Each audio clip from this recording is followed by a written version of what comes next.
Break के बाद महासंग्राम में हम लगातार आपको ये बताने की कोशिश कर रहे हैं कि कहां क्या हुआ है। 13 राज्यों की 88 लोकसभा सीटों पर लगातार सुबह 7 बजे से मतदान है।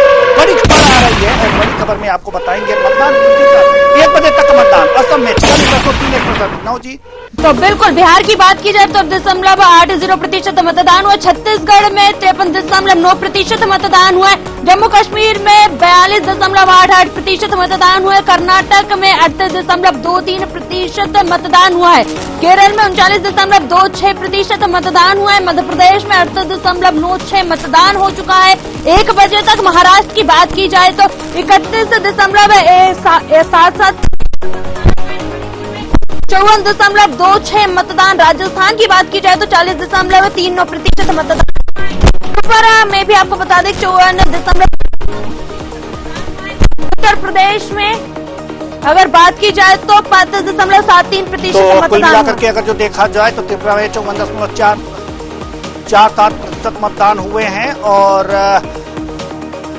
कुल मिलाकर के अगर जो देखें असम में 46.31% मतदान, बिहार में 38.80% मतदान, छत्तीसगढ़ में 53.09% मतदान हुए हैं, जम्मू कश्मीर में 42.88% मतदान। 1 बजे तक का प्रतिशत का मतदान हम आपको बता रहे हैं। मध्य प्रदेश में 38.96%, असम में 46.31% मतदान हुए हैं। वहीं महाराष्ट्र में 31.77% मतदान हुए हैं। मणिपुर में 54.24, छत्तीसगढ़ में 53.09% मतदान हुआ है। आपको बता दें कि 1 बजे तक का हम प्रतिशत मतदान, जम्मू कश्मीर में 42.88% मतदान 1 बजे तक हुआ है। 1 बजे तक के हम परिणाम बता रहे हैं आपको। कर्नाटक की अगर जो बात करें तो कर्नाटक में 38.23% मतदान हुआ है। केरल में 39.26% मतदान हुआ है। मध्य प्रदेश में 38.96% मतदान हुए हैं। तो ये लगातार हम प्रतिशत मतदान आपको आपके सामने रखे हैं। एक बड़ी खबर और आ रही है। बड़ी खबर आपको बता रहे हैं। बड़ी खबर दिल्ली से केंद्रीय मंत्री आतिशी का बयान, बीजेपी बच्चों का साधा निशाना बीजेपी और ईडी ने केजरीवाल को गिरफ्तार किया है। बड़ी खबर, आतिशी का बयान, आप नेता है बीजेपी पर जमकर निशाना साधा है। दिल्ली से बड़ी खबर, दिल्ली से बड़ी खबर ताकि केजरीवाल न कर पाए चुनाव प्रचार। बीजेपी का दांव पड़ गया उल्टा, केजरीवाल की पत्नी करेंगी प्रचार प्रसार। तो बड़ी खबर आपको बता रहे हैं दिल्ली से अब बड़ी खबर, दिल्ली से बड़ी खबर आपको बता रहे हैं, जहां पर आतिशी कैबिनेट मंत्री आतिशी का बयान सामने आया है। और आतिशी ने क्या कुछ कहा ये सुनवाते हैं। इसलिए देखिए, भारतीय जनता पार्टी शासित केंद्र सरकार और उनके राजनीतिक हथियार इन्फोर्समेंट डायरेक्टोरेट ने लोकसभा के चुनाव की घोषणा होने के बाद अरविंद केजरीवाल जी को इसलिए गिरफ्तार किया कि वो लोकसभा के चुनाव में प्रचार न कर सके। लेकिन मैं भारतीय जनता पार्टी को यह बताना चाहती हूं कि उनका दांव उल्टा पड़ गया है, क्योंकि दिल्ली के लोग, पंजाब के लोग, देश भर के लोग अरविंद केजरीवाल जी की गिरफ्तारी का विरोध कर रहे हैं और आम आदमी पार्टी को वोट देके वो इस गिरफ्तारी का जवाब देंगे। देखिए, भारतीय जनता पार्टी शासित केंद्र सरकार और उनके तो ये थी आतिशी ने एक बयान दिया है कि अब केजरीवाल की पत्नी जो है प्रचार प्रसार में लगेंगी। बीजेपी और ईडी ने मिलकर केजरीवाल को गिरफ्तार किया है। रुक करते हैं अब उत्तर प्रदेश की तरफ। वहां पर अलीगढ़ की सीट के बारे में कुछ आपको जानकारी दे दें, फिर हमारे मेहमान भी जुड़ेंगे, उनसे चर्चा भी करेंगे। लेकिन पहले कुछ अलीगढ़ लोकसभा सीट के बारे में जानकारी दे दें। सतीश गौतम विजेंद्र सिंह सपा से और गुरफान नूर बीएसपी से, सतीश गौतम बीजेपी से चुनाव मैदान में है और इनके बीच मुकाबला है। ये प्रत्याशी हैं। आपको बता दें यहाँ पर कुल कितने मतदाता हैं, तो कुल मतदाताओं की संख्या 27,59,215 और महिला मतदाताओं की संख्या यहाँ पर 12,88,000 के करीब है। पुरुष मतदाता 14,70,000 के करीब है। थर्ड जेंडर 136 इनकी संख्या बताई जा रही है। जनादेश के बारे में 2019 का जनादेश क्या कहता है इस लोकसभा सीट पर, अलीगढ़ लोकसभा सीट पर, ये भी हम देख लेते हैं। जनादेश के बारे में अगर जो बात करें तो यहाँ पर सतीश कुमार गौतम जो कि भाजपा के प्रत्याशी हैं, ये 2019 में विजेता रहे हैं और अजीत बालियान यहाँ पर बसपा से दूसरे स्थान पर यानी कि हारे हैं। लोकसभा की स्थिति बता दें। खैर, बीजेपी बरौली, अतरौली, कोल और अलीगढ़ ये जो विधानसभाएं हैं, यहाँ पर बीजेपी का कमल खिला है, यानी 5 विधानसभा सीटों पर बीजेपी ने एक तरफा जीत हासिल की है। यहाँ लोकसभा और विधानसभा की स्थिति। कि ये जो लोकसभा में विधानसभाएं जो हैं उनकी स्थिति के बारे में हम बता रहे हैं। तो अलीगढ़ की लोकसभा की जितनी विधानसभाएं हैं उनको मैंने दिखा दिया। इतिहास के बारे में भी चर्चा करने, 2004 में विजेंद्र सिंह रहे थे, 2009 में बसपा से राजकुमारी चौहान रही थी, 2014 में सतीश कुमार गौतम, 2019 में सतीश कुमार गौतम, 2024 में सतीश कुमार गौतम प्रत्याशी है। यानी कि 2014 से लगातार बीजेपी है, 2004 में कांग्रेस और 2009 में बहुजन समाज पार्टी। तो ये है यहाँ का इतिहास। इसके इतिहास के बारे में भी हमने आपको बता दिया। अब हम रुख करेंगे इससे पहले कि हमारे मेहमान जुड़े, जो मेहमान हमारे साथ जुड़ेंगे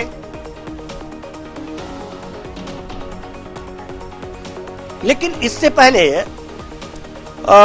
मेहमान हमारे पास जो हैं एल द्विवेदी जी, राजनीतिक विश्लेषक, और जावेद खान जी, कांग्रेस प्रवक्ता। लेकिन इनसे परिचय कराने से पहले चलिए पहले परिचय ही करा देते हैं।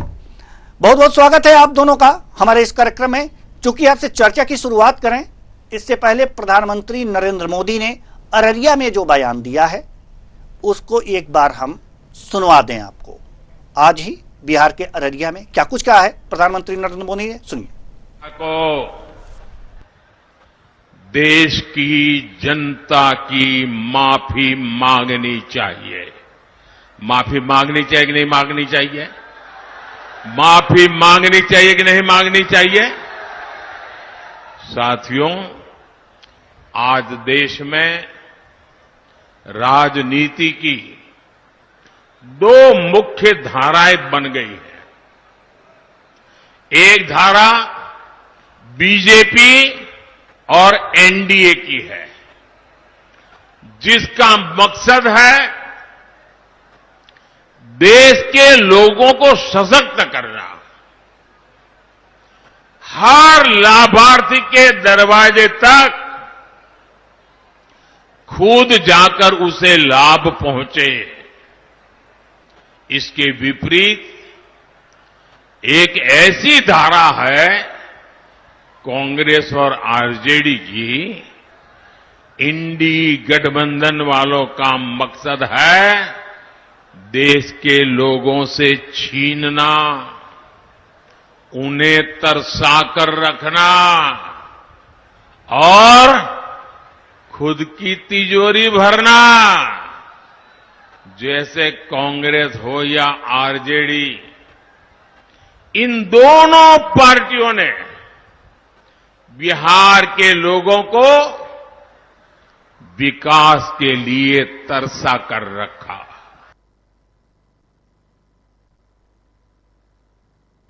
तो अभी आपने सुना कि प्रधानमंत्री नरेंद्र मोदी ने बिहार के अररिया में जो जनसभा को संबोधित किया था उसमें कहा था कि दो विचारधाराएं काम कर रही हैं देश में, पहली बीजेपी और एनडीए और दूसरी इंडी गठबंधन की।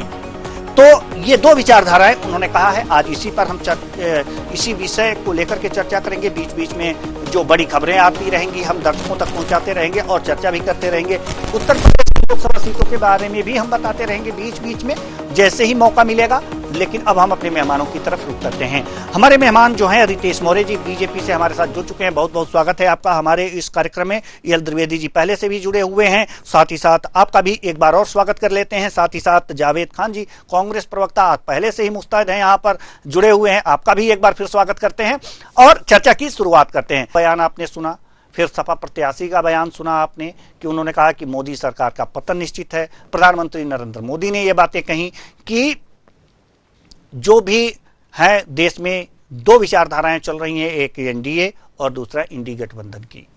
तो इंडी गठबंधन लोगों से छीनना चाहती है, ये बातें उन्होंने कही हैं। तो जावेद खान जी शुरुआत आपसे। इंडी गठबंधन या आप इंडिया कह सकते हैं, मैं गठबंधन फिर नहीं कहूंगा। तो इंडिया जो है लोगों से छीनना चाहती है। आप समझ सकते हैं कि किस मायने में ये बातें हो रही हैं, किस तरह से ये बातें हो रही हैं, प्रधानमंत्री के कहने का उद्देश्य क्या है? जी नमस्कार आपको, आपके सभी दर्शकों को, सभी मीडिया पैनलिस्ट को मेरा नमस्कार। जी नमस्कार। सबसे पहले तो आपके चैनल के माध्यम से मैं देश की जनता से अपील करता हूं, जहां जहां चुनाव हो रहे हैं, जो अभी तक मतदान नहीं किए हैं वो जाएं, मतदान करें। लोकतंत्र का सबसे बड़ा महापर्व है, इसमें अपने मतों की आहुति अवश्य दे, क्योंकि ये लोकतंत्र और संविधान को बचाने की लड़ाई महत्वपूर्ण है। अब मैं आता हूं प्रधानमंत्री जी के बयान पर। आज देश से तो देश के प्रधानमंत्री को माफी मांगनी चाहिए, क्योंकि जिस तरह से पहले चरण के चुनाव के रुझान के बाद से प्रधानमंत्री जी के बोल बिगड़े हैं और जिस तरह से प्रधानमंत्री पद की गरिमा को तार तार करते हुए वो लगातार झूठ परोस रहे हैं। कभी 2006 में पूर्व प्रधानमंत्री मनमोहन सिंह के बयान को तोड़ मरोड़ कर झूठा पेश करते हैं, तो कभी कांग्रेस के न्याय पत्र से इतना घबरा जाते हैं कि जो न्याय पत्र में नहीं लिखा है उसे भी वो बोल जाते हैं। निश्चित तौर पर प्रधानमंत्री जी ने एक बात तो सही कही कि देश में दो विचारधारा तो चल रही है।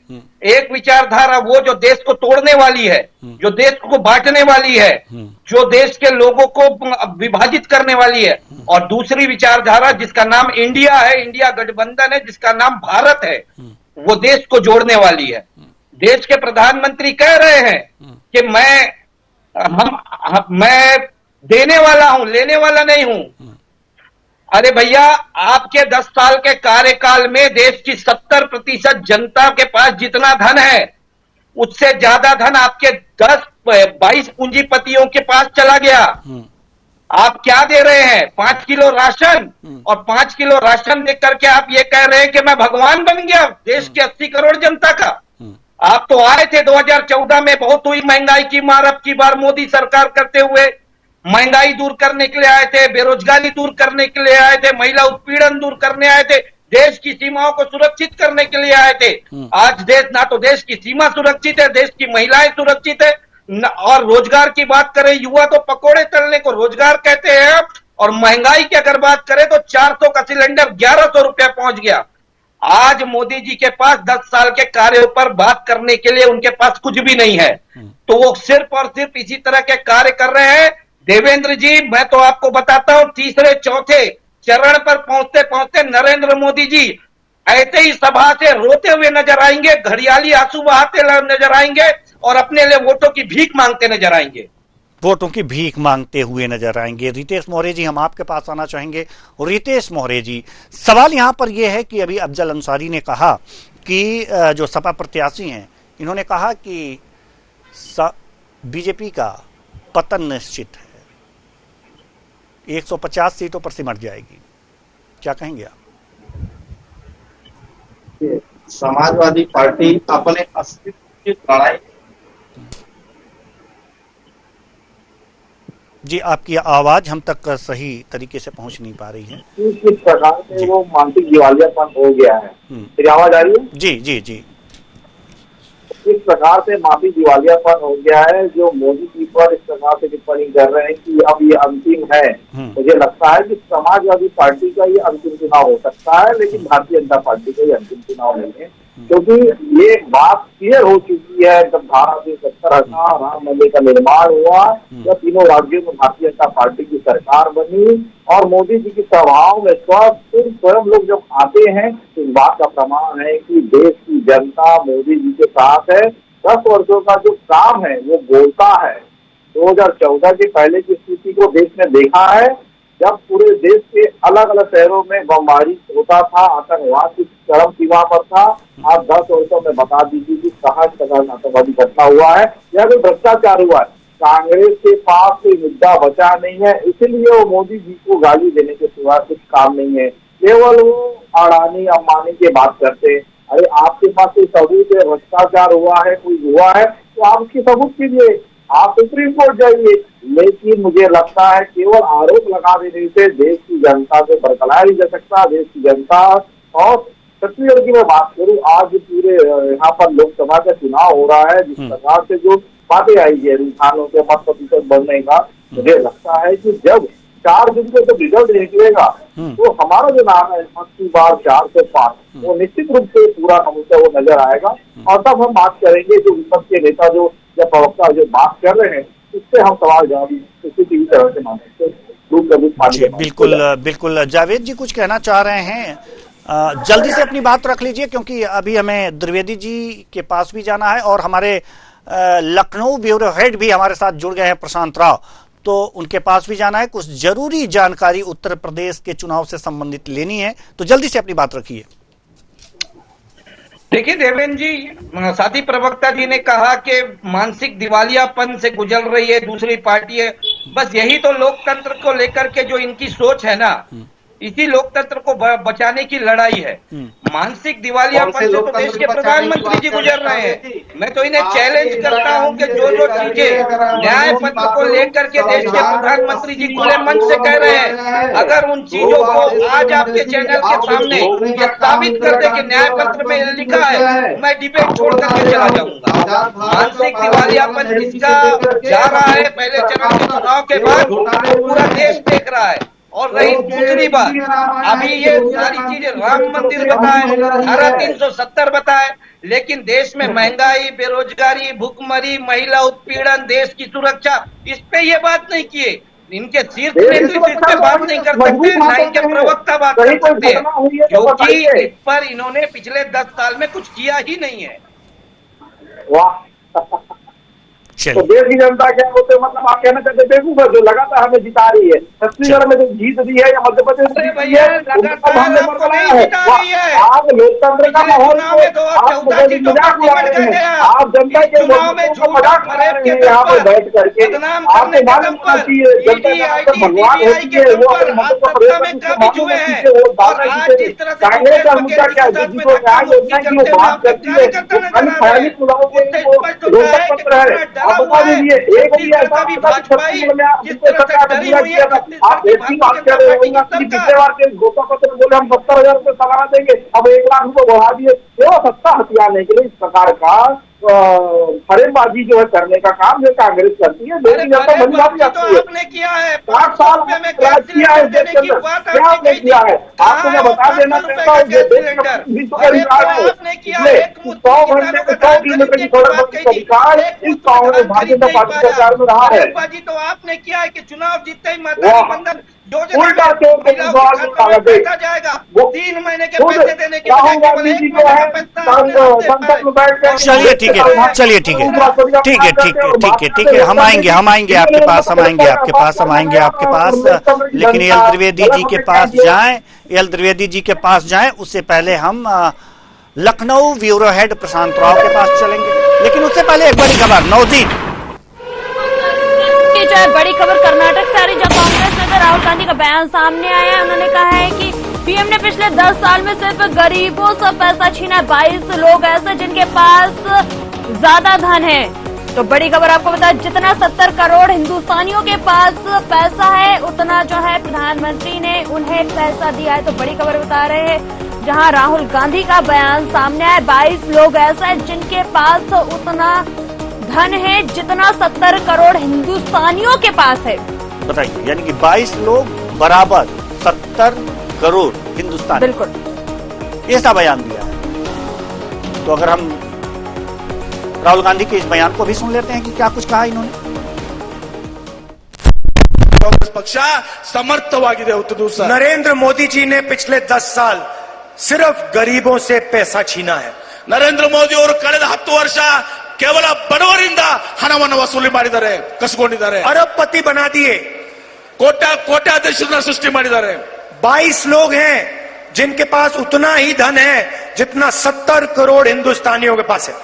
22 ಅರಬಪತಿಗಳು, ಕೋಟ್ಯಾಧೀಶರು, ಉದ್ಯಮಿಗಳ ಹತ್ರ ಏನ್ ಹಣ ಇದೆ, ಅದು ಇನ್ನುಳಿದ ಭಾರತ ದೇಶದ ಇವತ್ತು 80% ಜನರ ಹತ್ರ ಇದೆ। हिंदुस्तान के 1% लोग 40% धन को कंट्रोल करे बैठे हुए हैं। कांग्रेस तो अभी आपने राहुल गांधी को सुना कि उन्होंने क्या कुछ कहा। जितना पैसा पीएम मोदी ने अरबपतियों को दिया है, उतना पैसा हम हिंदुस्तान के गरीब को देने जा रहे हैं। यानी कि 22 लोगों की जहां तक बात कर रहे हैं, कर्नाटक में एक जनसभा को संबोधित करते हुए बातें राहुल गांधी ने कही हैं।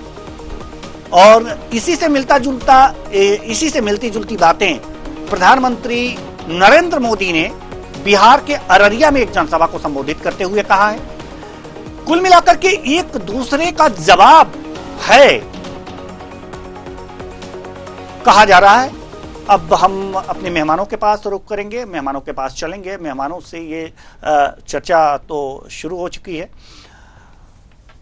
प्रशांत राव, हम आपके पास आए इससे पहले इन दोनों बयानों के बारे में अपने वरिष्ठ पत्रकार, राजनीतिक विश्लेषक एल द्विवेदी जी से जान लेते हैं कि अभी प्रधानमंत्री नरेंद्र मोदी जी का बयान भी आपने सुना और उन्होंने क्या कुछ कहा कि दो विचारधाराएं हैं, एक यानी कि इंडिया, क्योंकि जावेद जी को कुछ आपत्ति हो सकती है इंडी गठबंधन करने में, तो एक इंडिया की विचारधारा है जो सबको छीनना चाहती है और एक विचारधारा एनडीए की है। और वहीं राहुल जी का बयान भी आपने सुन लिया। क्या लगता है इन दोनों बयानों से? एल द्विवेदी जी। देखिए, निश्चित तौर पर चुनाव का महापर्व चल रहा है और कहीं ना कहीं जो मुख्य मुद्दे हैं वह महंगाई है, भ्रष्टाचार है, बेरोजगारी है। इन मुद्दों को लेकर के विभिन्न राजनीतिक दल को अपना पक्ष जनता के सामने रखना चाहिए। लेकिन देवेंद्र जी, देखने में ये आ रहा है कि चुनाव तो कम होकर के ये चुनाव प्रोटेस्ट के रूप में बदल गया है। सब आरोप प्रत्यारोप लगा रहे हैं और कहीं ना कहीं जो जनता के मुख्य मुद्दे हैं उनको ज्यादा से ज्यादा राजनीतिक दल नहीं उठा पा रहे हैं और कहीं ना कहीं बात जो है वह कहीं मंगलसूत्र पर आ रही है, कहीं वे सोने के ऊपर आ रही है कि किसी ने गिरवी सोना रखा, ये रखा। आप यथार्थ की बात करिए, आप वर्तमान की बात करिए, आप पूर्व कर नहीं बताइए कि 1962 में क्या हुआ था, 1947 में क्या हुआ था। आप यथास्थिति वर्तमान में क्या स्थिति चल रही है उसके आधार पर लोग जानना चाहते हैं। तो कहीं ना कहीं जो राजनीतिक दल हैं उनको जो जनता की मूलभूत सुविधाएं हैं, मूलभूत मुद्दे हैं, उनको लेकर के कहीं ना कहीं चुनाव में फाइट करना चाहिए। लेकिन ये दोनों बयान देख रहे हैं, ये दोनों बयान आरोप लगाए जा रहे हैं, आक्षेप लगा रहे हैं, लेकिन इसकी यथार्थ सत्यता क्या है वे बताना पड़ेगा। जी बिल्कुल बताना पड़ेगा। हम अपने लखनऊ ब्यूरो हेड प्रशांत राव के पास रुख करेंगे और जानना चाहेंगे कि जो उत्तर प्रदेश की 8 लोकसभा की सीटें हैं और उस पर मतदान चल रहा है, जैसे कि अलीगढ़ है, अमरोहा है, बागपत है, बुलंदशहर है और गौतम बुद्ध नगर, गाजियाबाद, मथुरा और मेरठ। तो सबसे पहले हम जानना चाहेंगे कि क्या कुछ खबरें आई हैं। एक हॉट सीट है मथुरा, जहां पर प्रसिद्ध अभिनेत्री बीजेपी सांसद हेमा मालिनी चुनाव मैदान में है। तो क्या स्थितियां हैं इन लोकसभा सीटों की, प्रशांत जी? तो प्रशांत तक हमारी आवाज शायद नहीं पहुंच पा रही है तकनीकी खामी के कारण, तो हम पुनः आएंगे। लेकिन चर्चा हो रही है, जो भी चर्चाएं हो रही हैं उस पर अभी राहुल गांधी जी के बयान पर आपने सुना होगा। राहुल गांधी जी ने कर्नाटक में क्या कुछ बयान दिया है, रितेश मोहरे जी। उन्होंने कहा है कि जितने 22 लोग ऐसे हैं जिनके पास उतना धन है जितना 70 करोड़ हिंदुस्तानियों के पास है, उन लोगों से धन लेकर के ये इन लोगों में बांटेंगे। बुरा तो नहीं है, अच्छा तो लग रहा है मुझे भी। हम जैसे गरीबों का कल्याण हो जाएगा। रितेश मोहरे जी, आप क्या कहेंगे?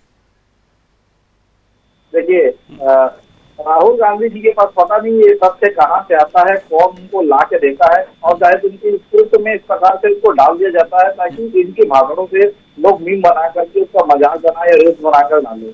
22 लोग कौन है वो नाम बताते नहीं है और खाली ख्याली पुलाव की तरह वो कुछ भी भाषण देते हैं। जिस प्रकार से दंतेश्वर माया करके बोलते हैं उसी प्रकार से 22 लोगों के पास धन है। वो अपने बारे में बताए कि किस प्रकार से उनके पास कितना धन है, जब वो छुट्टी मांगने की जाते तो क्या लेके जाते हैं और स्विस बैंक में उनके नाम से कितना पैसा जमा है, ये अपने बारे में बताते नहीं है।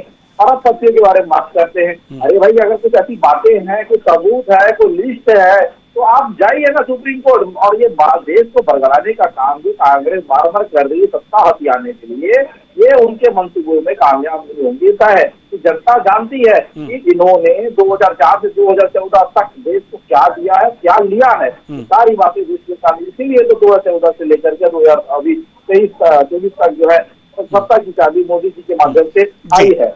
रितेश मौर्य जी, हम आपको रोकना चाहेंगे क्योंकि अभी हमारे ब्यूरो हेड प्रशांत राव, लखनऊ ब्यूरो हेड प्रशांत राव हमारे साथ एक बार फिर जुड़ चुके हैं। तो पहले हम जो उत्तर प्रदेश की जो 8 लोकसभा सीटें हैं उनका अवलोकन कर लें, एक बार जान लें। इनके पास पूरा ब्यौरा आ चुका है और ये पूरी सीटों का ब्यौरा हमारे दर्शकों को देने वाले हैं। तो पहले हम उत्तर प्रदेश की सीटों का ब्यौरा ले लेते हैं, उसके बाद पुनः इस चर्चा जारी रखेंगे। जी प्रशांत, मथुरा पर विशेष ध्यान दीजिएगा, वहां पर हेमा मालिनी जी हैं, प्रसिद्ध अभिनेत्री और बीजेपी सांसद। जी प्रशांत, आप मुझे सुन पा रहे हैं? प्रशांत राव, आप मुझे सुन पा रहे हैं? जी प्रशांत राव, आप मुझे सुन पा रहे हैं?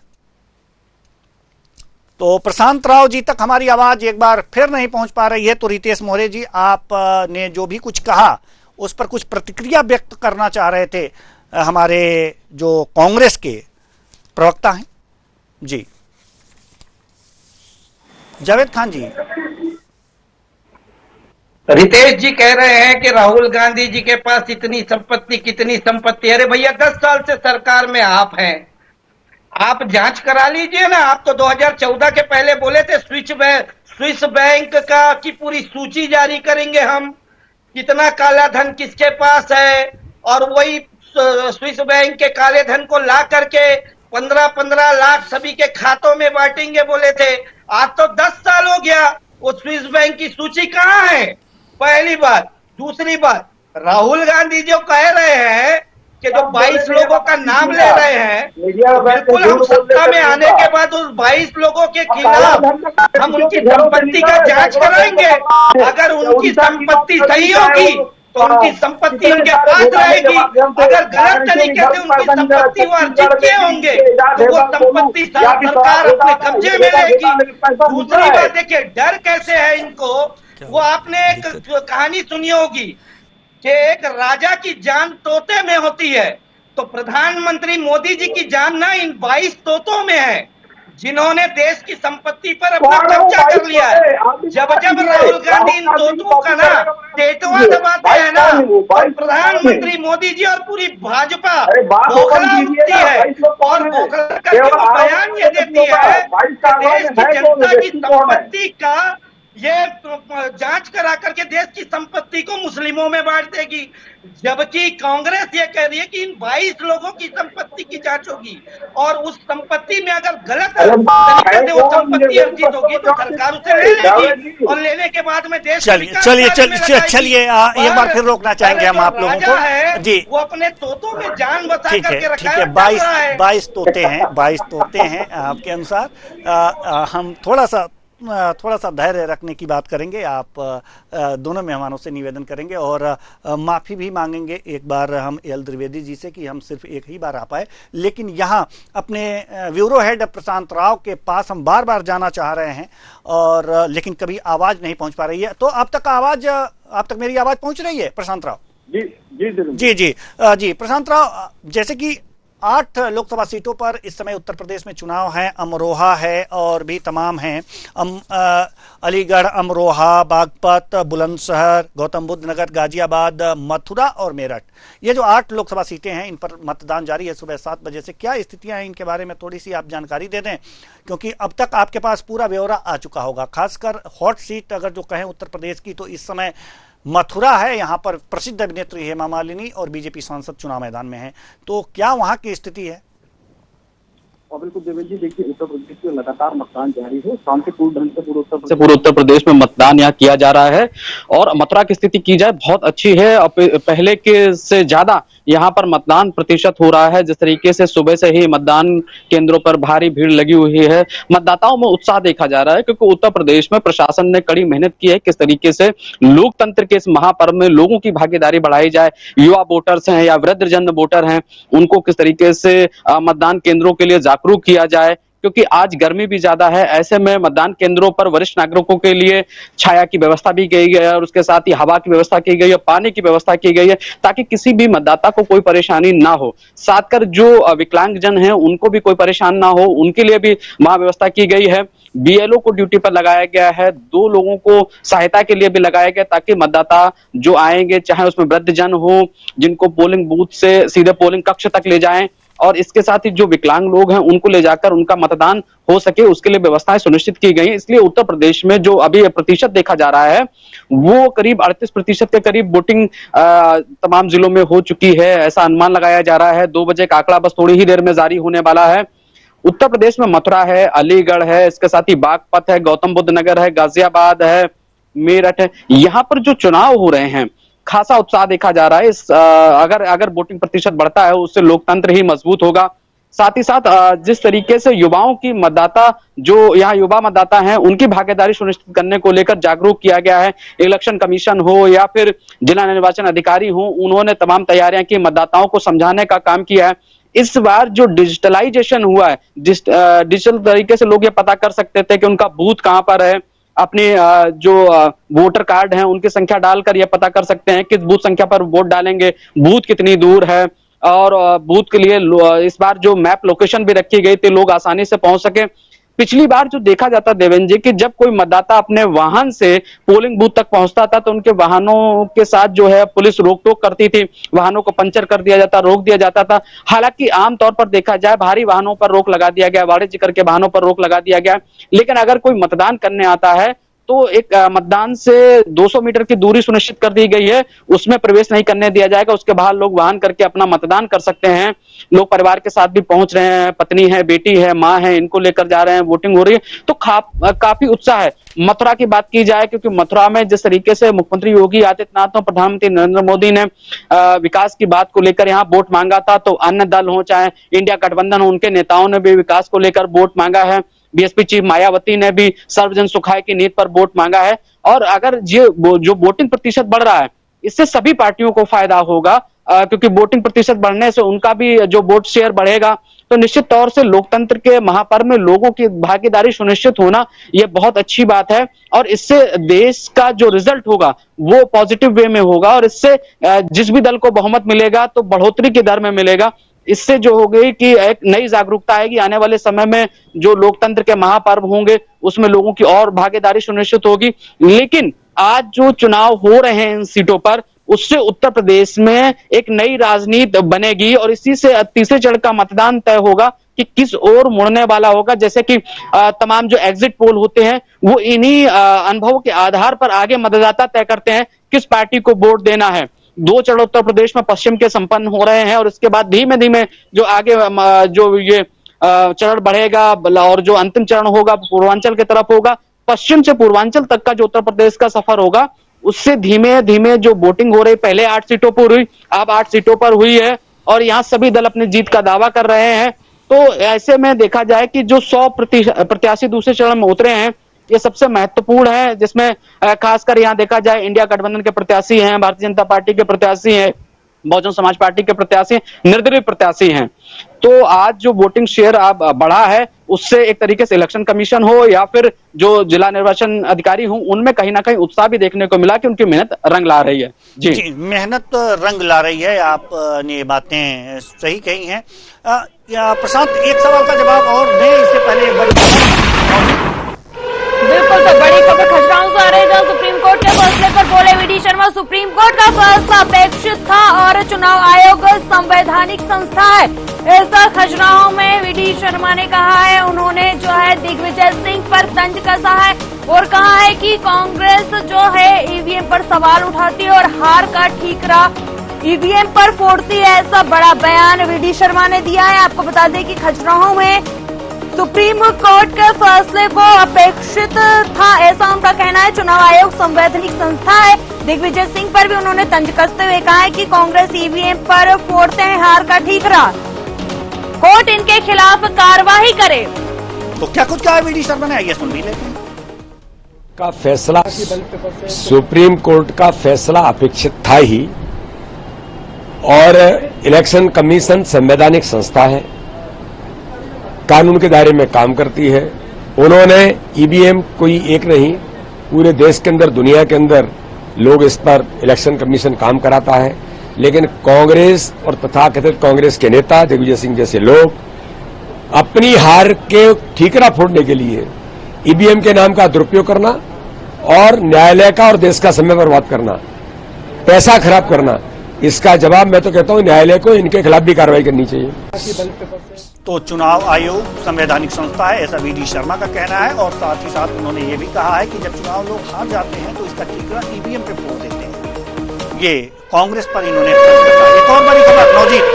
तो चलिए एक और बड़ी खबर आ रही है कासगंज से, जहां सपा सुप्रीमो का संबोधन अखिलेश यादव ने जनता को क्या संबोधित 24 घंटे बिजली की देन सपा की है, ऐसा उन्होंने कहा है। बीजेपी पर सपा सुप्रीमो ने तंज कसा है, ये लोग जनता को गरीब रखना चाहते हैं, संविधान को बदलने वालों को हटाइए, ऐसा जो है कासगंज में सपा सुप्रीमो का संबोधन रहा। और अखिलेश यादव ने जनता को संबोधित करते हुए ये सारी बातें कही हैं। सुनिए क्या कुछ कह रहे हैं अखिलेश यादव, सपा अध्यक्ष।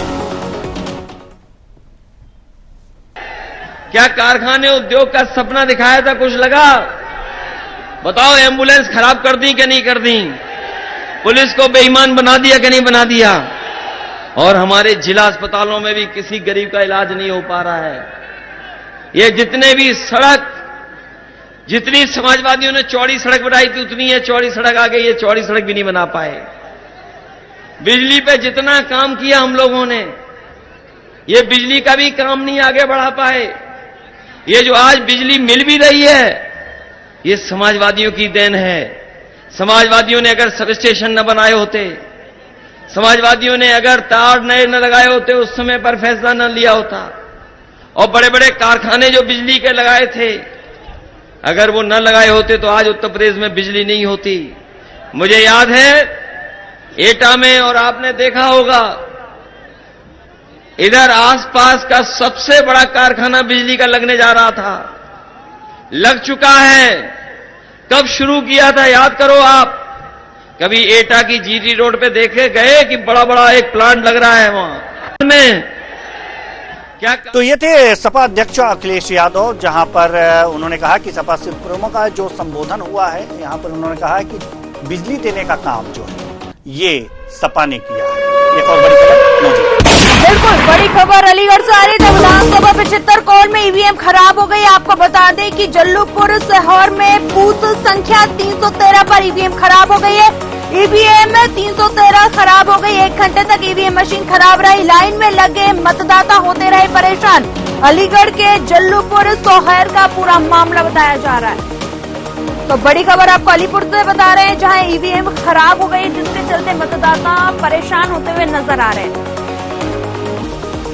तो चलिए अब अपने मेहमानों की तरफ रुख करेंगे और अब हम रुख करना चाहेंगे अपने लखनऊ ब्यूरो हेड प्रशांत राव के पास जाना चाहेंगे। प्रशांत राव, जैसा कि अभी सपा सुप्रीमो अखिलेश यादव ने कहा है कि उत्तर प्रदेश में अगर जो बात करें, उत्तर प्रदेश की ही बात करें, तो बिजली देने का काम सपा ने किया है। अब 24 घंटे बिजली देने का वादा कर रहे हैं। क्या लगता है आपको? जल्दी से इस पर अपना। जी देवेंद्र जी, देखिए लोकतंत्र में जो महापर्व हो रहा है, ऐसे में सभी जो दलों के नेता हैं वो अपनी अपनी जो है विकास कार्यों का किताब लेकर घूम रहे हैं और उसी तरीके से लोगों को अपना विकास बता रहे हैं। लेकिन जनता कितना भरोसा करती है, ये तो आज ईवीएम में बटन दबाकर तय करेगी कि किस पर भरोसा है।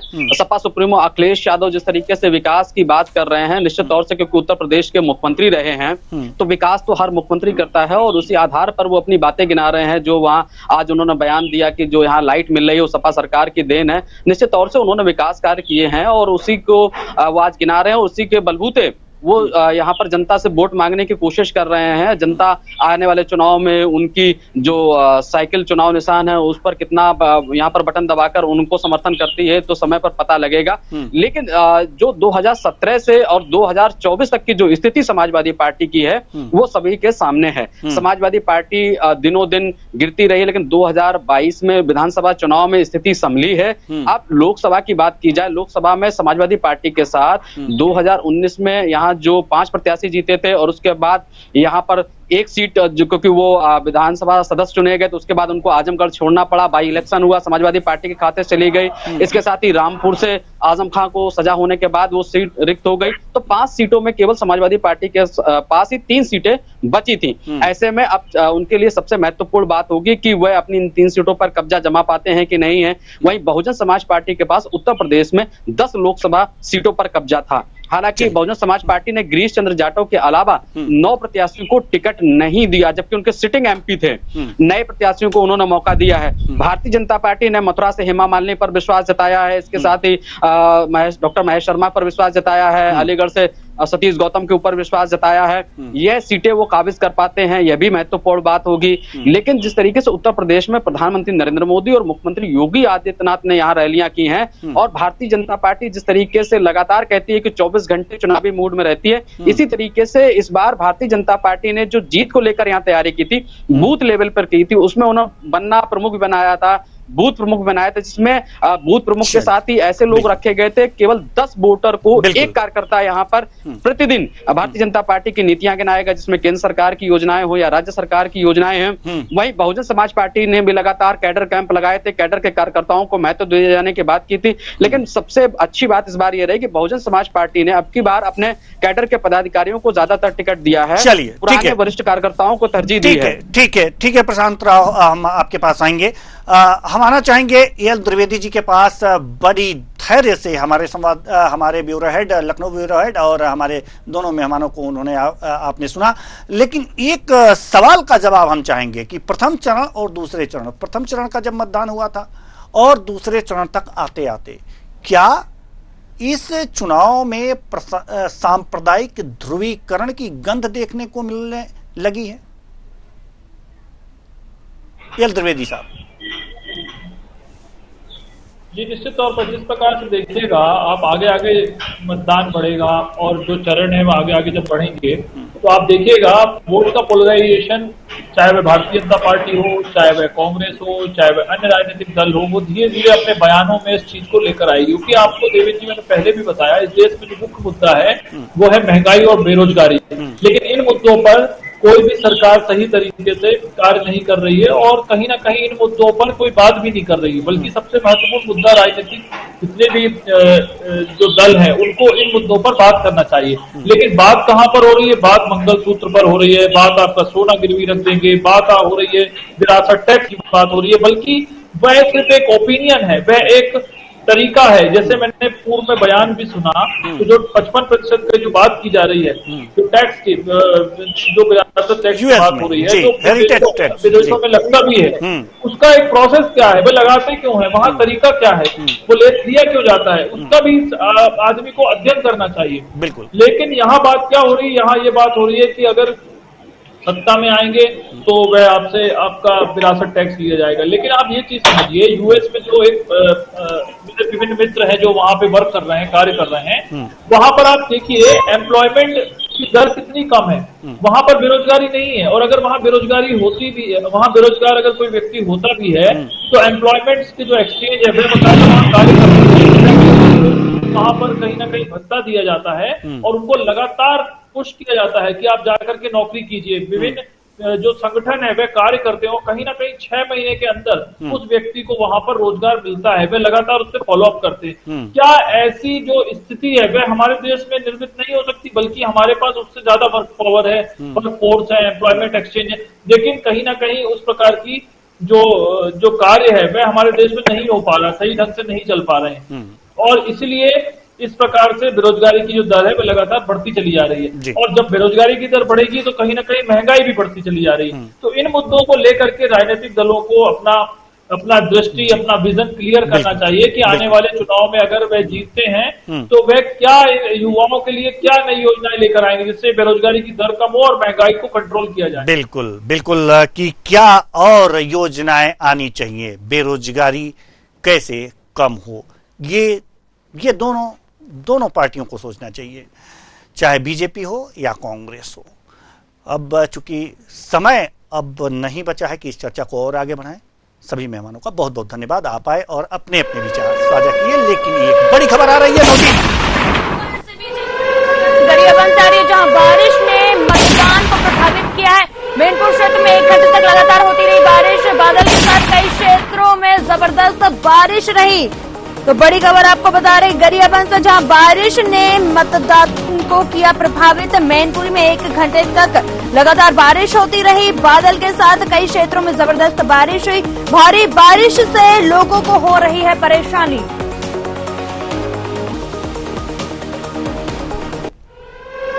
चलिए अगली बड़ी खबर आपको बता दें, मैनपुरी से आ रही है, जहां डिंपल यादव का बड़ा बयान सामने आया है। उन्होंने कहा है कि सपा और गठबंधन अच्छा प्रदर्शन, बीजेपी के खिलाफ जीत रहे क्षेत्रीय दल। तो बड़ी खबर मैनपुरी से आ रही है, जहां डिंपल यादव का बड़ा बयान सामने आया है। उन्होंने कहा है कि सपा और गठबंधन अच्छा प्रदर्शन कर रहे हैं, बीजेपी के खिलाफ जीत रहे हैं क्षेत्रीय दल। सुनिए क्या कुछ कहा है डिंपल यादव। पार्टी बहुत बढ़िया परफॉर्म कर रही है, गठबंधन भी अच्छा परफॉर्म कर रही है। पूरे देश में जो रीजनल पार्टीज है, मैं समझती हूँ पूरी मजबूती के साथ भाजपा से जीत रही है। तो ये थी डिंपल यादव जिन्होंने बयान दिया है। अब वो वक्त हो चला है एक छोटे से ब्रेक का। ब्रेक के बाद हम पुनः चर्चा और ताजा अपडेट आपको देते रहेंगे। फिलहाल वक्त हो चला है एक छोटे से ब्रेक का। ब्रेक के बाद जल्द लौटेंगे।